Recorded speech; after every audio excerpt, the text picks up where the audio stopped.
નમસ્કાર ભાઈઓ, આજે એક મોટા સમાચાર સામે આવી રહ્યા છે. ખરેખર ચોંકાવનારા સમાચાર છે. પોલીસ કર્મીના પુત્રની હત્યા કરવામાં આવી છે.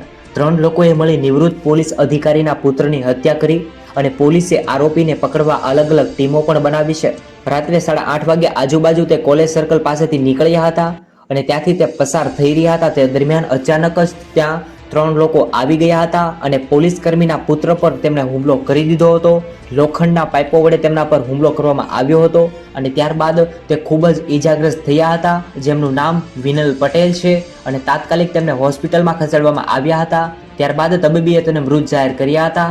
ખરેખર ચોંકાવનારા સમાચાર મળી રહ્યા છે કે નિવૃત્ત એએસઆઈ ચીબુભાઈ પટેલના પુત્ર વિનય પટેલની હત્યા કરવામાં આવી છે.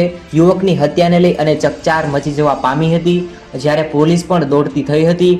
આ ઘટના પગલે તે લોકો જ્યારે આ ઘટનાને અંજામ આપ્યું ત્યારે એમ કહેવાય કે ત્યાં જ તેમની બાઇક છોડી અને ત્યાંથી ભાગી ગયા હતા. જ્યારે આ બાઇકના નંબર પ્લેટના આધારે પોલીસે તપાસ કરી. ખરેખર આ વ્યક્તિઓ કોણ હતા, શા માટે એમ કહેવાય કે આને હત્યાને અંજામ આપ્યું. બીજી તરફ હોસ્પિટલ ખાતે યુવકના પરિવારજનો અને સમાજના લોકો ન્યાય મેળવવા માટે એકઠા થયા હતા.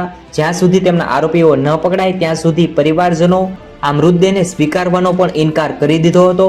તો બસ મિત્રો, આજનો વિડીયો અહીં સમાપ્ત થાય છે. આને લઈ તમારે શું કહેવું છે જરૂરથી કોમેન્ટ કરો. નમસ્કાર ભાઈઓ, આજે એક મોટા સમાચાર સામે આવી રહ્યા છે. ખરેખર ચોંકાવનારા સમાચાર છે.